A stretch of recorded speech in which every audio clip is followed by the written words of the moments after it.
In today's video, I'm going to teach you how to create a table in Affinity. By the end, you'll know exactly how to place a clean, editable table on your canvas and set it up so it fits your layout perfectly. First, open the Affinity application on your computer. If you already have a document open, great. Make sure you're on the page or artboard where the table should live. If not, open or create a document with the size and orientation you need so the table will scale nicely in your design. Give yourself a clear workspace by zooming into the area where the table will go. This makes placement more precise. Next, look to the top of the screen for the menu bar and click Layout.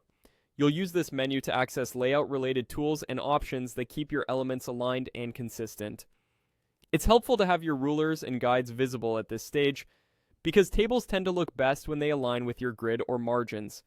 If rulers are already on, you can drag a guide down to mark where the table should start. That small prep step makes your drag and drop placement more accurate. Now move to the toolbar on the left side of the interface and select the table tool. The icon typically looks like a small grid. When it's active, your cursor will change to indicate you're ready to draw. If you're not seeing it at first glance, look carefully through the tool icons. Some tools are grouped, and the grid icon is the one you want. With the table tool selected, click and drag diagonally on your canvas to draw the table.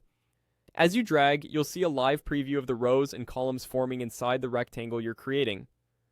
Don't worry about getting the exact size on your first try. Just aim for the general area.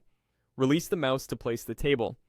From here, you can refine the size by dragging the edges or corners, and you can adjust the number of rows and columns using the context toolbar at the top of the screen. It's often easiest to start with fewer rows and columns and add more as needed so the content remains easy to manage. Before you continue designing, take a moment to line up the table with your guides or margins and confirm it feels balanced on the page. A well-placed table improves readability, especially in data-heavy layouts. That's it, you've successfully created a table in Affinity using the Layout menu and the Table tool. Save your document, and you're ready to populate the table with content and style it to match your design.